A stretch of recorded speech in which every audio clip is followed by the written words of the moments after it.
بسم اللہ الرحمن الرحیم۔ السلام علیکم ناظرین کرام، بھارت نے ہفتے کی رات مظفر آباد کے مختلف مضافاتی علاقوں میں بھاری توپ خانے سے گولہ باری اور جدید ہتھیاروں سے فائرنگ کر کے شہری آبادی کو جارحیت کا نشانہ بنایا، جس کے نتیجے میں 5 سویلین اور 1 فوجی جوان شہید ہوا، جسے بعد میں بھارت نے سرجیکل سٹرائک کا نام دیا اور دعویٰ کیا کہ اس میں مظفر آباد میں قائم عسکری تربیتی کیمپوں کو تباہ کیا گیا۔ ناظرین کرام، پاک فوج نے منہ توڑ جوابی کارروائی میں 9 بھارتی فوجیوں کو جہنم واصل کیا اور 2 بینکروں کو نقصان پہنچایا۔ ناظرین کرام، بھارت نے ایک طرف تو مقبوضہ کشمیر کی خصوصی حیثیت ختم کر کے اسے ضم کر لیا ہے اور وہاں 82 روز سے کرفیو نافذ کیا ہوا ہے، دوسری طرف وہ پاکستان سے بھی جنگی ماحول پیدا کیے ہوئے ہے۔ ناظرین کرام، بھارت پر جنگی جنون سوار ہے۔ بھارت اپنے ہاں اسلحہ کے انبار لگا رہا ہے اور اسی چیز کا اسے نشہ ہے جو اسے جارحیت پر مجبور کر رہا ہے۔ ناظرین کرام، گزشتہ روز نئی دہلی میں ایک تقریب سے خطاب کرتے ہوئے بھارتی آرمی چیف بپن راوت نے کہا کہ بھارت کا دفاعی بجٹ 2024 تک 35,000 کروڑ روپے تک پہنچ جائے گا۔ پاکستان کا نام لیے بغیر انہوں نے کہا کہ اگر کسی نے بھارت کی طرف میلی آنکھ سے دیکھنے کی کوشش کی تو اسے بھرپور جواب دیا جائے گا۔ ناظرین کرام، بھارت 2014 سے دنیا میں ہتھیار درآمد کرنے والا سب سے بڑا ملک بن چکا ہے۔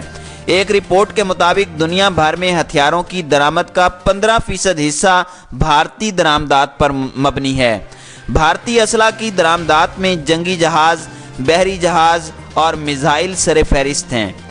بھارت نے اپنے دفاعی بجٹ میں اس قدر اضافہ کر کے اپنے توسیع پسندانہ جنونی کھیل کو فروغ دینے کا عندیہ دیا ہے، جو علاقے کے دیگر ممالک کی نہیں، بھارت کی اپنی سلامتی اور اس خطے میں آباد انسانوں، جانوروں اور چرند پرند تک کی زندگیوں پر خطرات کی مہیب چادر تان دے گا۔ اس کے دفاعی اخراجات اور ہر قسم کے جدید اور روایتی اسلحہ کے ڈھیر لگانے اور امریکی تعاون سے ملک کے اندر ہی اسلحہ ساز فیکٹریاں بنانے کی منصوبہ بندی سے پہلے ہی علاقائی امن اور سلامتی کو سنگین خطرات لاحق ہو چکے ہیں۔ ناظرین کرام، کنٹرول لائن پر بڑھتی ہوئی کشیدگی 2 ایٹمی طاقتوں کے درمیان جنگ کی صورت پیدا کر سکتی ہے۔ ان عالمی طاقتوں کو فکر مند ہونا چاہیے جو اسلام دشمنی اور معاشی مفادات کی بنا پر بھارت کی ہاں میں ہاں ملا کر اس کی بدمستیوں میں اضافے کا موجب بن رہی ہیں۔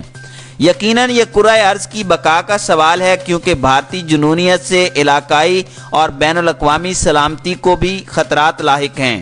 بھارت طاقت کے نشے میں حواس باختہ ہو چکا ہے، لیکن اسے اس بات کا اندازہ نہیں کہ جو وہ حرکات کر رہا ہے اس کے نتائج بہت خطرناک ہو سکتے ہیں۔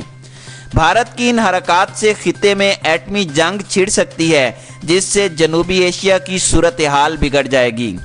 دنیا کے سب سے زیادہ آبادی والے خطے میں ایٹمی جنگ کا خطرہ عالمی طاقتوں کے لیے لمحہ فکریہ ہونا چاہیے، کیونکہ کنٹرول لائن پر بھارتی سیکیورٹی فورسز کی گولہ باری کے نتیجے میں صورتحال تشویشناک ہو سکتی ہے، اور اگر جنگ کی کوئی چنگاری بھڑک اٹھی تو اس سے پیدا ہونے والے شعلے بڑے پیمانے پر تباہی پھیلانے کا باعث بنیں گے۔